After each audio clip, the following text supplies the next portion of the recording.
Pernah nggak sih kita ngerasain sesuatu yang kayaknya akrab banget, tapi pas mau dijelasin, kok susah ya? Perasaan yang bikin kita berhenti sejenak, ngangkat alis, terus pikiran langsung kemana-mana. Nah, perasaan itulah yang mau kita bedah bareng hari ini. Yuk kita selami bareng-bareng. Coba deh, kita mulai dari kata-kata yang sering banget kita pakai.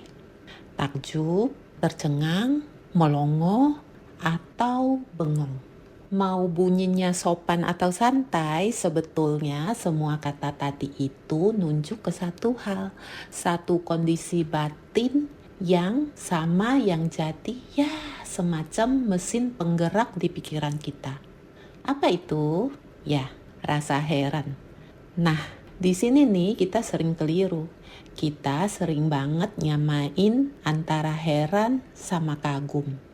Padahal kalau kita lihat lebih dalam, keduanya itu justru kebalikannya. Heran itu sebuah pertanyaan, kalau kagum itu sebuah jawaban. Lihat deh perbedaannya. Ini fundamental banget. Kagum tuh kayak tanda titik gitu. Kita lihat pelangi, kita bilang, wow, indah banget ya. Udah, selesai. Kita berhenti di situ. Itu tanda kagum. Tapi kalau heran itu kayak ada tanda koma. Atau lebih tepatnya, tanda tanya. Dia nggak berhenti, dia malah nanya, loh, kok bisa gitu? Gimana caranya cahaya bisa pecah jadi warna-warni? Jadi, kagum itu bikin kita stop. Tapi heran justru bikin pikiran mulai mikir, mulai jalan. Orang Yunani kuno bahkan punya kata khusus untuk pikiran ini, taumazein. Dan ini bukan sekedar rasa takjub yang asik ya, bukan.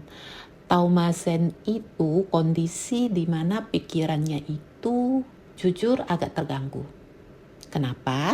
Karena apa yang dilihat di dunia nyata tiba-tiba nggak cocok sama peta yang udah ada di kepala.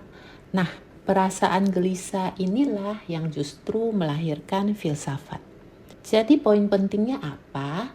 Pengetahuan itu nggak lahir dari rasa nyaman, tapi justru dari kegelisahan intelektual.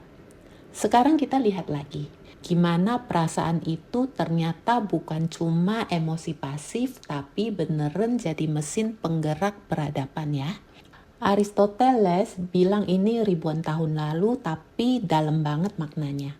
Coba bayangin deh, para filsuf Yunani dulu mereka nggak puas sama jawaban warisan. Mereka nggak mau nerima gitu aja cerita mitos soal dewa yang ngatur petir atau musim. Enggak, mereka heran. Mereka nanya lagi, yang bener nih, masa langit begitu? Angka itu apa sih? Pertanyaan inilah yang disebut rasa heran, taumazein tadi. Inilah yang bikin mereka ngebongkar semua penjelasan lama dan ya nulis ulang pemahamannya soal dunia. Ada lagi, ini metaforanya cakep banget, tanda tanya. Tanda tanya itu simbolnya rasa heran. Bentuknya kayak separuh telinga kalau kita perhatikan. Kenapa coba? Ya, karena pas kita heran, pas kita bertanya, kita tuh sebenarnya lagi dalam posisi pengen denger lebih banyak. Kayaknya belum denger ceritanya secara utuh. Atau mungkin kita udah denger terlalu banyak versi dan jadi bingung mana yang benar. Kita ambil contoh lain lagi ya. Misalnya angka 0. Konsep ini tuh nggak muncul gitu aja. Sama sekali nggak. Angka 0 lahir dari rasa heran yang luar biasa. Coba deh pikirin paradoks ini.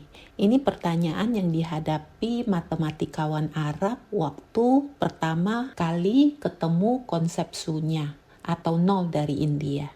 Gimana ceritanya ya? Sesuatu yang gak ada justru bikin hitungan jadi jauh lebih presisi. Aneh ya? Nah, Pertanyaan inilah, rasa heran inilah yang pada akhirnya mengubah segalanya.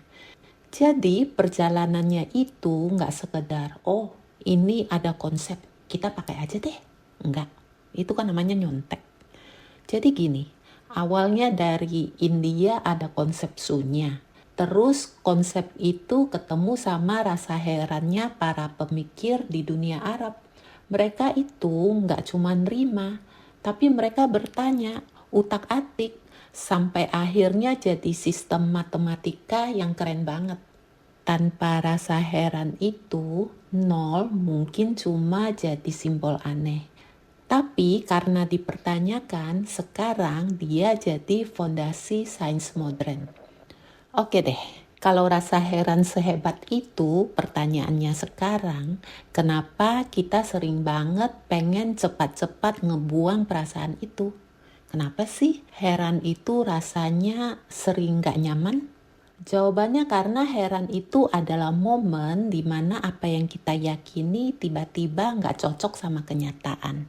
Momen itu bikin kita ngerasa, ini kayaknya ada yang gak beres nih. Dan jujur aja, perasaan kayak gitu tuh emang gak enak banget. Kita kan maunya dunia ini rapi teratur, gampang ditebak. Tapi lucunya justru dari pengakuan ada yang gak beres nih. Inilah semua lompatan besar pengetahuan itu dimulai. Kutipan ini nangkep esensinya dengan sempurna. Gini, nilai terbesarnya heran itu bukan buat bikin kita kelihatan pinter yang bisa jawab semua pertanyaan dengan cepat. Bukan. Nilai utamanya adalah heran itu memaksa kita untuk jujur. Jujur sama diri sendiri. Kalau kita tuh lagi bingung, kalau kita tuh belum tahu. Nah, kejujuran intelektual inilah langkah pertama menuju pemahaman yang sesungguhnya. Oke, kita tarik semua ini ke zaman sekarang ya. Zaman yang kita tahu semuanya banjir informasi.